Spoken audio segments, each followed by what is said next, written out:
donc laman boobu war nañu gëstu histoire am ba xam ko bu baax. So that Laman people they have to do research about the history of the Laman. waaye nag dañuy brocher rek laman yi taxu ñu jóg tey. So he just gonna pass by the Laman history just a little bit. alors donc date yooyu ma lim yëpp ci Dakar ñu bari foofu la ñu commencé seen histoire. Many people in Dakar history, this is where they start the Dakar history. fu mel ni datu 1667. Like the date of 1667. ñu xam ne ci la Dakar commencé seen première jaraaf fal seen première jaraaf.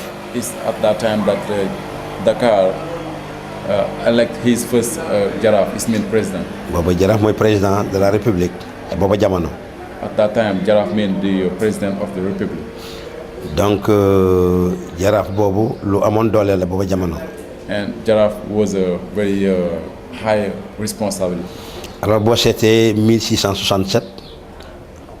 In 1667. nga xool 1790. To 1790. 1790. To 1790. date boobu di la wan datu bi nga xam ne ci la ñuy fale premier Serigne de Dakar. Is that date that was the first time that they elect the Serigne de Dakar, is mean the Marabout of Dakar.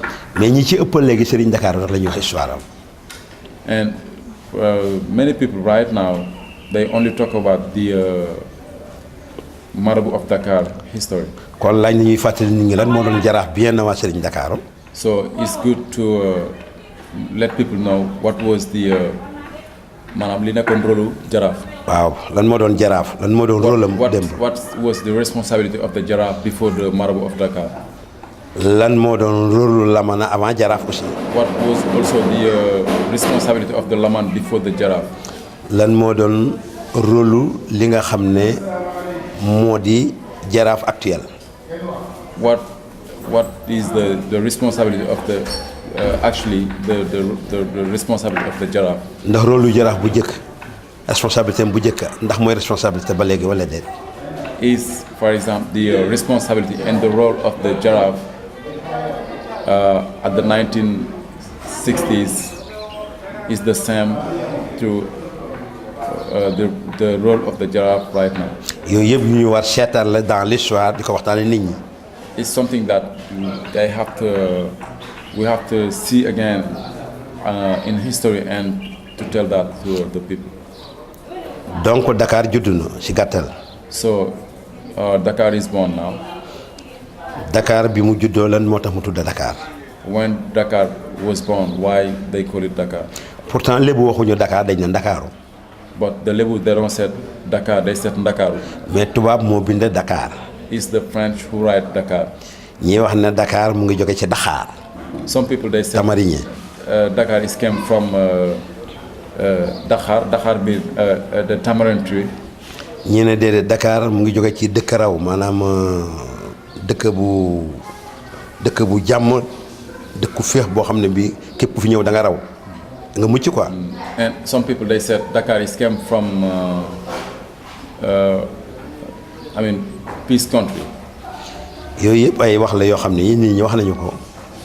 This is something that some people they said. waaye am na lu fi maam yi bindoon bàyyi fii ndax lébu dafay bind. But the Lebu's ancestors they used to write the history why they said Dakar because the Lebu's ancestors they always write.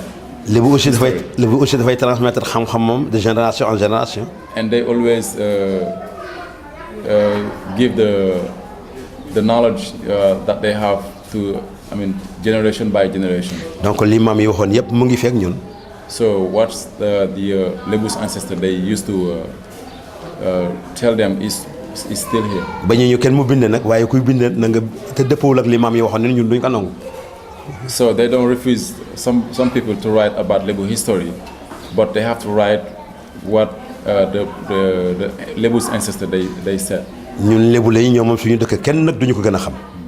So then the Lebu history is owned by the Lebu's community.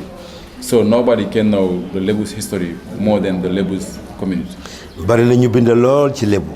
So many people they write history about Lebu. vraiment maa ngi leen di gërëm di leen sant ñoo ñu bind ci Lebu sax te duñu Lebu. So he said he thanks those people, those writers, because those writers who write about Lebus are not Lebu. ndax ñooñu ñoo tane Lebu yi nga xam ne intellectuel lañu comme ñoom te binduñu. So he said those guys are better than those people who are Lebu and who doesn't write about Lebu history. tubaab bi bind ci Lebu bu defee faute mën nañ ko pardonner. And foreigners who writing about Lebu history, if he did a mistake, you know, they can forgive him because he's not Lebu. portugais bi bind ci Lebu bu defee faute mën nañ ko pardonner. The Portuguese who write about Lebu's history, if he make a mistake, you know, they're gonna forgive him because he's not Lebu. séeréer bi bind ci Lebu bu defee faute mën nañ ko pardonner. And the Serer who write about Lebu history, if he did something wrong, they can forgive him because he's not Lebu. américain bi bind ci Lebu bu defee faute mën nañ ko pardonner. And the American who write about Lebu history, if he did a mistake about writing the Lebu history, they can forgive him because he's not Lebu. parce que lu bon ñoom ñu ngi bind di wax lépp cosaanu Lebu yi di ko mettre ba léegi mu existé ba léegi. But the thing is that the thing that he's happy about is because those guys, I mean, they did try to write about Lebu history. ñooñu ñëpp dañu dëggal ci ñu existence. And those guys, they just kind of making the Lebu history came true. kon ñooñu ñoo ñu taneel ñi nga xam ne Lebu lañu te binduñu. So those guys are better than the Lebus who are not Lebu, who are the Lebus who doesn't try to write about them history. am na lu benn jaraaf waxoon muy jaraaf El Hadji Talla Diagne. One of these Lebu's president, Ismail the Jaraf, used to say something. His name is Talla Diagne. jaraafu Talla Diagne moo doon jaraafu 1944 ba 1975 fii ci Yoff. He was the president of the Lebu's community in 1944 ba 75. 1944. Ba 1975. In 1944 to 1975. 1975. ci la génn àdduna. It's at that time he passed away. mais dafa am lu mu solo lu mu doon wax. He was saying something very, very, very interesting.